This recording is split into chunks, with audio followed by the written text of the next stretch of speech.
Coming up on today's Locked On Senators, we'll break down Ottawa's fourth loss in their last 5 games. This one, 3-2 at home to the LA Kings. And it was a costly loss as Ridley Greig and Mark Kastelic went down with injuries. So who could be their possible replacements? We'll discuss that and a weekend preview. A divisional opponent comes to town for the second time this season. All that and more. This is the Locked On Senators podcast. It's your team every day. Your Locked On Senators, your daily podcast on the Ottawa Senators. Part of the Locked On Podcast Network. Your team every day.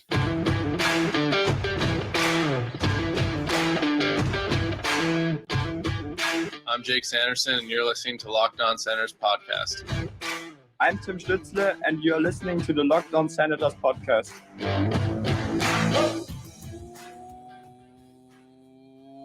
Welcome inside episode 909 of the Locked On Senators podcast. I'm Ross Levitan on the outskirts of enemy territory in Winnipeg, Manitoba.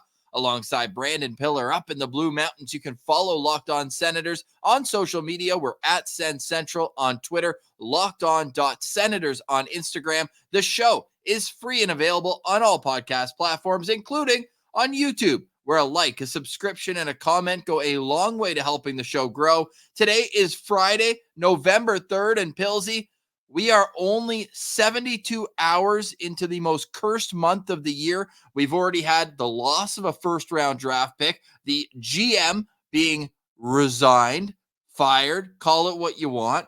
The team's lost at home, 4 to 5 losses. Oh, yeah, and now practice is canceled because they don't have enough healthy players.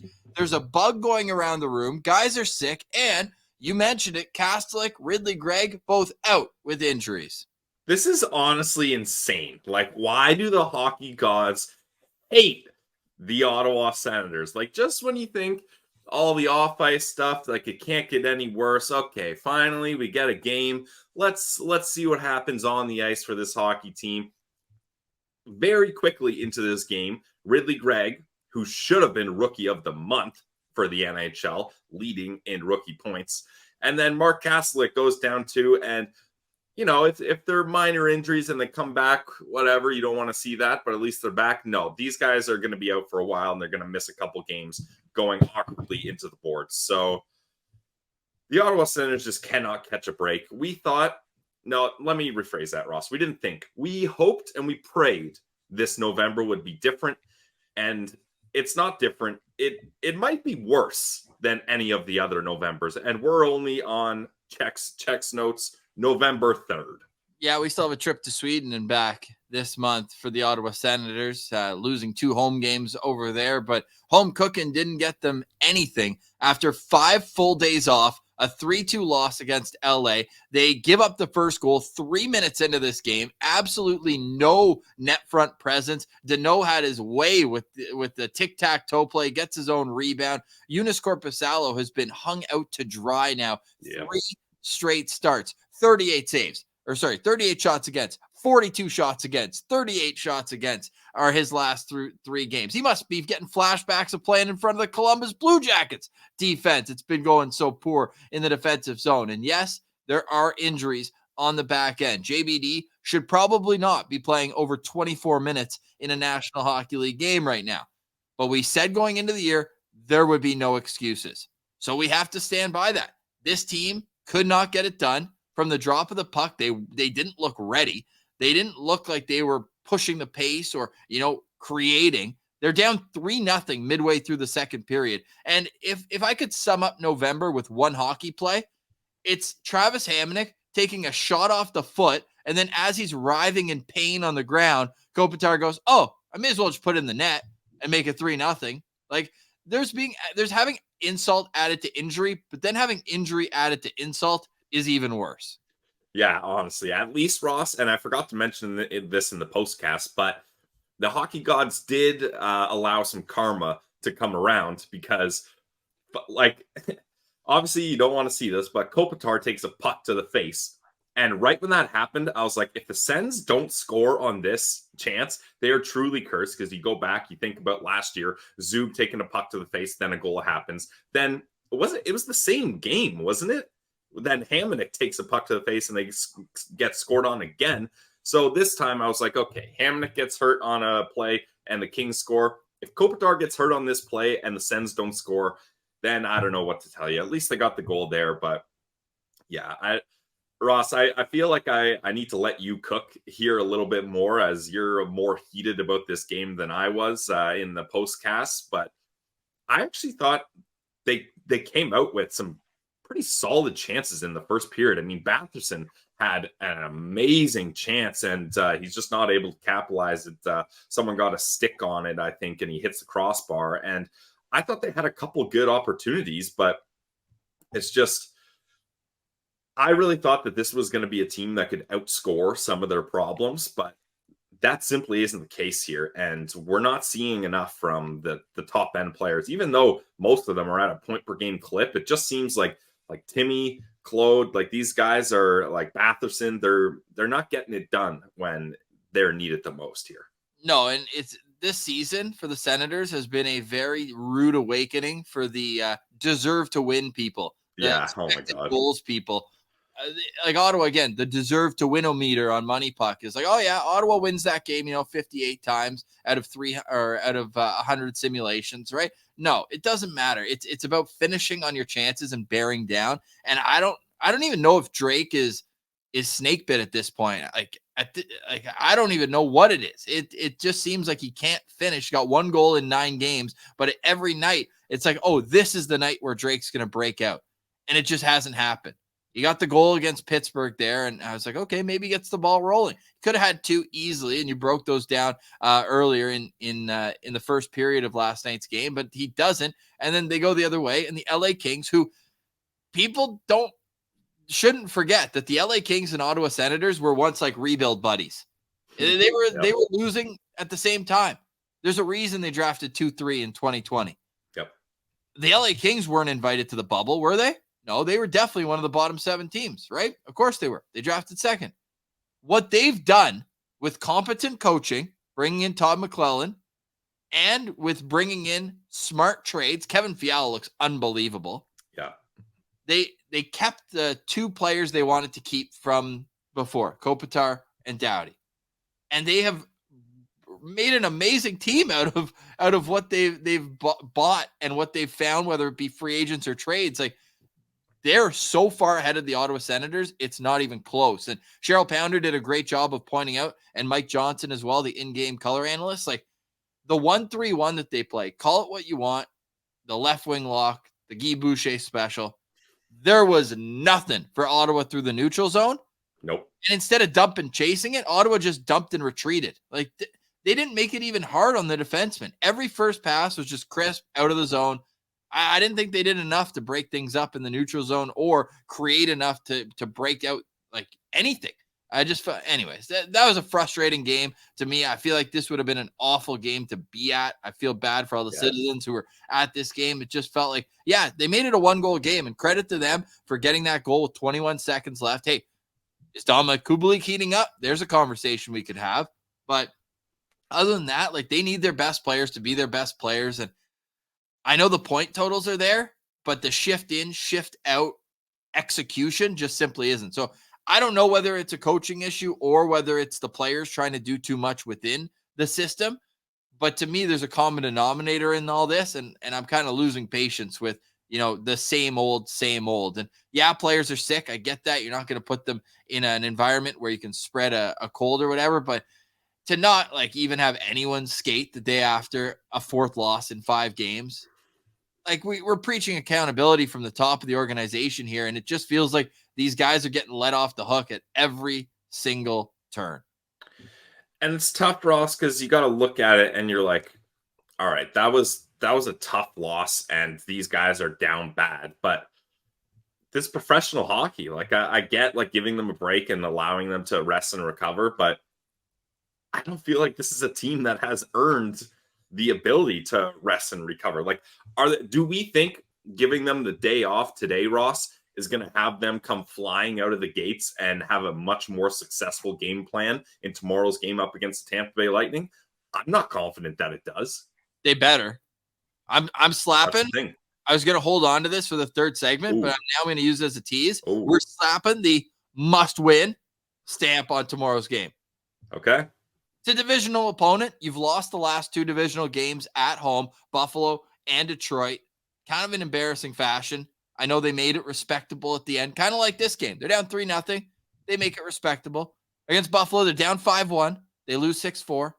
The Detroit game, they have the best first period that they've played all season, and then they lose. They give up 3 power play goals, lose 5-2. Their only win in the division is against these Tampa Bay Lightning. Yep. These mediocre Tampa Bay Lightning without their superstar goalie. You have to win this game tomorrow. You can't be 1-3 against divisional opponents with all 4 games being at home. You just can't.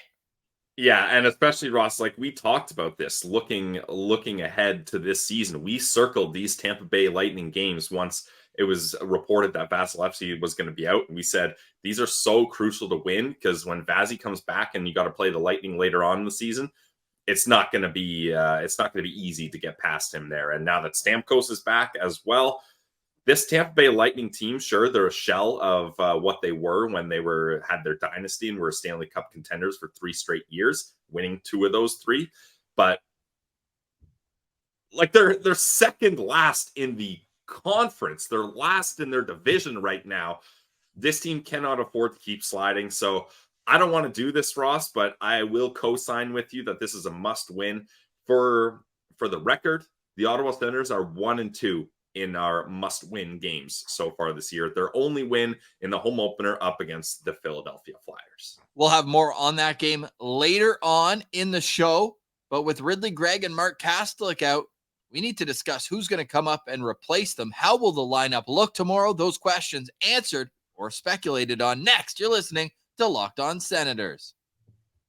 Today's episode is brought to you by our friends over at Parkview Advance. As a business owner, you realize there are times when receivables might fall behind. But that doesn't mean you need to fall behind on vendor payments, payroll, or rent. Stay ahead. For more than 25 years, Parkview Advance has helped businesses secure working capital. From $5,000 to $1.5 million, Parkview Advance can approve your working capital in as little as 24 hours. They make it happen quick. It's a much easier process than you might imagine. You'll love to hear that. We invite the many entrepreneurs that are Locked On NHL fans to learn more by calling at 203-675-0071 or go to their website, parkviewadvance.com. If your business needs working capital, call Parkview Advance today. Parkview Advance, helping businesses with their working capital. Go to parkviewadvance.com today. Today's episode is also brought to you by Indeed. If you need to hire, you need Indeed. Just like the Ottawa Senators with their general manager search, you want to get the best quality candidates for your job position. And Indeed is the hiring platform where you can attract, interview, and hire all in one place. So don't waste hours on multiple job sites looking for candidates with the right skills when all you can do is with Indeed. Find top talent fast with Indeed's suite of powerful hiring tools like Indeed Instant Match, assessments, and virtual interviews. If you hate waiting, Indeed's for you. The U.S. data shows over 80% of Indeed employers find quality candidates whose resumes on Indeed match their job descriptions the moment they sponsor a post. With Instant Match, as soon as you sponsor the post, you get a short list of quality candidates. Indeed does the hard work for you. So sponsor a job and boom, Instant Match shows you candidates whose resumes on Indeed fit your job description. Join the over 3 million businesses worldwide using Indeed to hire great talent fast. Indeed knows when you're growing your own business, you have to make every dollar count. That's why with Indeed, you only pay for quality applicants that match your must-have job requirements. Visit Indeed.com/lockedon to start hiring now. Just go to Indeed.com/lockedon. Indeed.com/lockedon. Terms and conditions apply. Cost per application pricing not available for everyone. Need to hire? You need Indeed.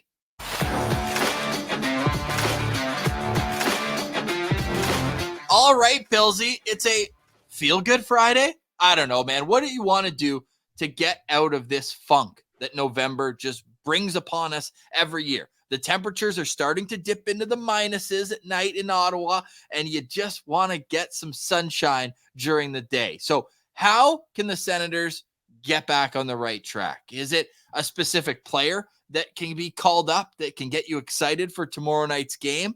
Or is it just 2 points at the end of the weekend? I mean, the 2 points are so necessary here. We don't throw around the must-win label lightly, although we've done it in 3 out of 9 games so far. But this is a game where the Ottawa Senators have to get back on track here. I mean, it's a slippery slope here. Unfortunately, Ross, this is not a scenario where you're looking at 2 injuries and you're looking at 2 players being called up and there's going to be a savior coming in. Like the Ottawa Senators don't have that top prospect in Belleville that you're like, finally, there's a roster spot for this guy and he's going to come in and blow the doors off and save this team. They simply don't have that. Now, am I saying there's no good players that can help from Belleville? No, that's not what I'm saying at all. I'm just saying these call-ups are not going to be relied upon to turn the ship around. The people that are going to be relied upon to turn the ship around, they're already here. They're already on the ship that's slowly going into the water here. So they need to either start getting some buckets or start replacing some holes so this ship doesn't sink anymore. But we don't know yet, or unless you can confirm, we don't know yet that who the AHL call-ups are going to be, right? They haven't announced it. Correct.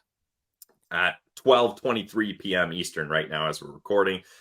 There's 2 different questions to ask here, Ross, if we're going to get into this conversation right now. Who do we want them to call up from Belleville, and who do we think they will call up from Belleville? Do you want to take the lead on either of those? I will say one of them will be Zach McEwen. As we're pulling up, if you're watching on YouTube, just with the 2 blank spaces that need to be filled if everything else is going to stay the same. Ridley Greig was the 3rd-line center, and Mark Kastelic, despite taking a lot of face-off, was lined up as the 4th-line right wing. So I think Zach McEwen coming up as that 4th-line right winger is almost inevitable.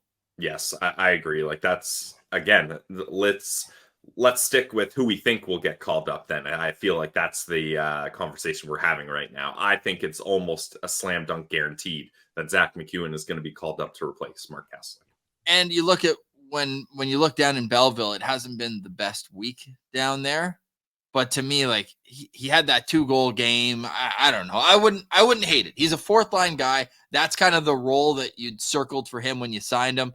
Yeah. To me, the bigger question is who's going to fill in at 3rd-line center. Who do you think? And then we'll talk about who we'd like to fill in that position that's being vacated by Ridley Greig.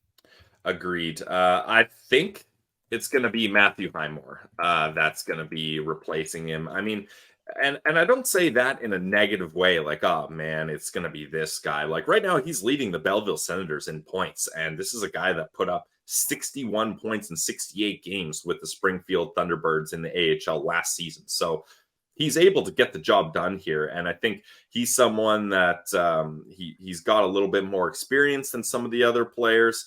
He's 27 years old. He's been in the AHL for a number of years. I'm just looking, 5 years, 171 games in the AHL. And he has NHL experience as well, 139 games in the NHL. So I think he's probably going to be the guy that's going to be centering that 3rd line, and he'll come up with Zach McEwen. Maybe they'll carpool together.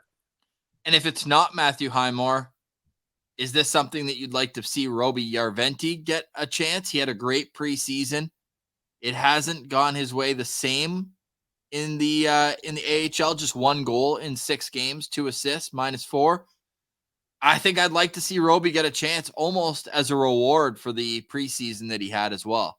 Yep, if we're transitioning to who we would like to see, Roby Järventie would be my top candidate here. I think he would look nice in a 3rd-line role in between Kastelic and Joseph, and I agree with you. I think he had a great preseason. He's someone that every time we've talked to Coach David Bell down in Belleville, he's had a lot of high praise for Roby, especially a guy that's mostly been a winger and having to move to the center position and having success there. So I really think that it's time to give Roby an opportunity here. And I think Kastelic and Joseph could be good line mates for him. Who do you think would, how do I want to word this? Do you think there's any chance that the Senators move Matthew Joseph to center, which we saw a little bit in preseason, and bring up either an Igor Sokolov or a Yuri Smejkal instead of a Highmore or a Yarventi who you just plop into that center position? No, I don't really like that idea, Ross. I mean, this team has inexplicably been putting guys in positions they've never played and don't usually play over and over. Like Batherson on the left wing, what are we doing there? Shabbat on the right side, what are we doing there? Like we don't need to be doing that anymore. Now, I realize the irony of that, as I just said, Roby Yarventi should be the center called up, but he has played center and he has had success there, even though for most of his career he's been a winger. So I think I'd love to see Igor come up, but I don't think that's going to be the move. And I don't think Igor is a guy that can thrive in fourth line minutes in the NHL playing seven minutes a night. So I don't think that's a recipe for success there, unfortunately. We will find out sooner or later. Let us know in the comments who should be that call up for the Ottawa Senators when they take on the Tampa Bay Lightning tomorrow.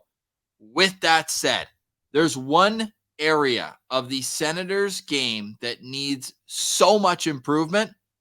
I'll tell you what that is next. You're listening to Locked On Senators.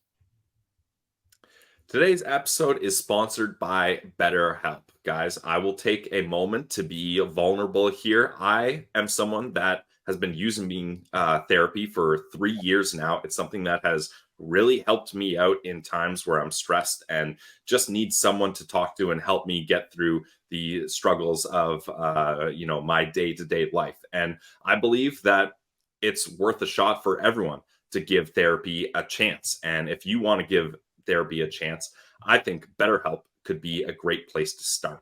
Do you ever feel like your brain is getting in its own way? Like you know what you should do, what's good for you, but you just can't do it. Therapy helps you figure out what's holding you back so you can work for yourself instead of working against yourself. I really have found that to be helpful. And if people hearing that I've tried this encourages them to try it as well, that would mean a lot to me. And I think it's a good step in the right direction for everyone in today's world where mental health is being prioritized more and more. So if you're thinking of starting therapy, give BetterHelp a try. It's entirely online, designed to be convenient, flexible, and suited to your schedule. Just fill out a brief questionnaire to get matched with a licensed therapist, and you can switch therapists at any time for no additional charge. It's so important to find the right person for you. Make your brain your friend with BetterHelp. Visit BetterHelp.com/LockedOnNHL today to get 10% off your first month. That's BetterHelp, HELP.com/LockedOnNHL. Today's episode is also brought to you by the Glebe Central Pub. You know how much we love the Glebe Central Pub. You can find them right in the heart of the Glebe at 779 Bank Street. And when you head there, make sure you let them know that Locked On Senators sent you. Not only do they have a great atmosphere and a lot of interactive events and live music at the Glebe Central Pub, but you can also get tickets for the Ottawa Senators shuttle on their website, glebecentralpub.com. They've got shuttles running to basically every single home game. You can see the exact schedule on their website, but they have $17 round trip. Sue takes you there, Sue picks you up, and you don't have to worry about a thing except having a great time. So head to the website, book your Sens shuttle today, and head down to the Glebe Central Pub at 779 Bank Street. And when you head there, make sure you let them know that Locked On Senators sent you. Great people, great vibes. It's all at the Glebe Central Pub. Glebe Central Pub, right in the heart of the Glebe at 779 Bank Street.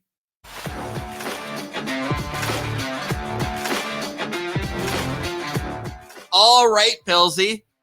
I was going to do this at the end of the show, but with the ad reads that we just did there back to back, I think it's important to just give a hat tip, and the restaurant community in Ottawa is really kind of reeling right now. One of my mentors at Navarra and good friends, Raz, we lost him last weekend, and it's just one of those where you think like, hey, if he had someone to talk to, or if he was able to have an outlet, maybe he'd still be with us. So just kind of to your point, it is very important. And there's a bit of a mental health crisis going on right now. So thinking of everyone who's been affected by this, and thinking of Raz as well. I know he loved the Glebe Central Pub too. So right when I saw that was back to back, I thought we had to get that in there. Yeah, so sorry to hear about that, Ross. That's tough. And that's the thing.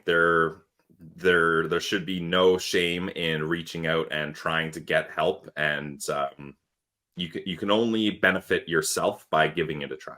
Yeah, well said. All right, tomorrow's game, Tampa Bay Lightning. Before that, though, I will get this stat out there. It's a horrible stat. We got to give a shout out to the Zubcast for this one. Jack Richardson was asking on Twitter, and it was so apparent. I think this is what made me so frustrated on the first segment about the game. Like, there was 2 minutes left in this game. I know Hamonic took an awful penalty as well. Like, that was an awful penalty. He literally just tripped over himself and was trying to regain his balance and high stick someone in the face. Yeah. With 4 minutes left in a one goal game. Can't do that. You simply cannot do that. And if he's lined up next to Sanderson for tomorrow's game, I know there's injuries on the back end. Zub will not play. There's that would be an area for accountability. He took 2 penalties, and I know he's trying to avenge Tim Stützle. Heck, I didn't even think it was an unfortunate collision. Timmy didn't get hurt. It looked bad, so I get wanting to, protect your superstar. I'm usually all for that. But in a 1-goal game in the third period, when it was literally like Timmy fell. Yeah. And, Englund is an enormous man. Huge. And he only left his feet once Timmy fell and pushed him up on top of him. He was going to crunch him. Yeah. Rightfully so. He had the puck. I didn't think that was a dirty hit. And I think Hamonic should have held off and just taken a number and said, I'll get him later. But to put his team shorthanded twice in the third period down a goal is like awful when you're in a position where you should be, helping your team, and you're probably the guy you want out there blocking shots on the PK, and you're taking yourself out of that possibility. Long-winded way of saying, after that penalty ended, the Senators were awful with the goalie pulled. So Jack Richardson asked, Zubcast answered, and we'll get you those numbers right here. The Ottawa Senators under DJ Smith are dead last in the NHL for goals scored per 60 minutes with the goalie pulled since 2019. And that checks out with the eye test. Yeah. They scored 11 goals. To put that in perspective, what is the do we know how many opportunities that's in? I can tell you how many opportunities that's in. No, I can't. But I can tell. I mean, time on ice is pretty telling here too. So 151 minutes and 59 seconds. It's a lot of time with your and only 11 goals. Yeah, tied with Boston, but Boston's been in that situation because they're always winning. They don't have to worry about it. They've done 11 goals in 99 minutes. Ugh. So when you look at the only team that's below them is Seattle, and they've only done it for 90 minutes. They have 7 goals. But with all that said, it is apparent that something needs to change there. We said 11 goals, right? In the same time span, the Tampa Bay Lightning have scored 30 goals with the goalie pulled. That's math guy. That's 19. That's 19 more points in the standings. If I'd imagine maybe one is to bring them within 1 goal. They might be down 2, pull the goalie, but give or take, that's at least 10 more points in the standings just from one coachable area of the game. They were dumping it in and chasing it with a minute left with 30 seconds left. Yeah, I was losing my mind when they were dumping it in. But Ross, they weren't even chasing it. They were dumping it in. Timmy dump and changed with 30 seconds left in the game. Yeah, my mind was ready to explode. I couldn't believe it. And then I'm a goalie hugger, Noodles trademarks. So I don't want to get on Korpisalo, and I don't know what the communication is between Korpisalo and the bench, but it seems so awkward him trying to get out. I feel like I would rather Korpisalo leave the ice as the Sens are transitioning up the ice rather than him leave the ice once they dump and change, and then Tampa just gets it and can take a shot at the empty cage from their own end. I don't know. I haven't liked how Korpisalo's been getting off when they're trying to pull the goalie, but I'm not going to blame him because I don't know maybe he's being told not to go, and maybe that's the reason. But to just give them the puck when you're trying to pull the goalie is a wild move. Now, in the correct occasions, I'm down for a dump and chase if you feel like it's opportunistic. Like you've got guys, like everyone knows that's what you're doing. So they're booking it into the blue line and they're going to pressure really hard that defenseman in the corner. Sometimes that can be the right play, especially an LA Kings team that does the 1-3-1 and clogs up the neutral zone. Sometimes you got to do that, but they just were not prepared to do that effectively. And it was a mess. They were unprepared. It's the perfect way to put it. So how do they prepare? Negligent, Ross. How do they prepare for tomorrow's must-win game against the Tampa Bay Lightning? Well, Ross, I would say you want to have a really good practice today, right? Like after a game like that, you want to have a good practice, get your power play figured out. You want to get your conditioning in because those guys are going to have to play a lot more minutes and you're going to want to practice pulling the goalie. So I'm going to assume they're going to, oh, wait, no, they're not even practicing today. You need to shut the up with that talk. We need this team to be ready to go tomorrow, man. That's what I'm saying. They should have had a practice.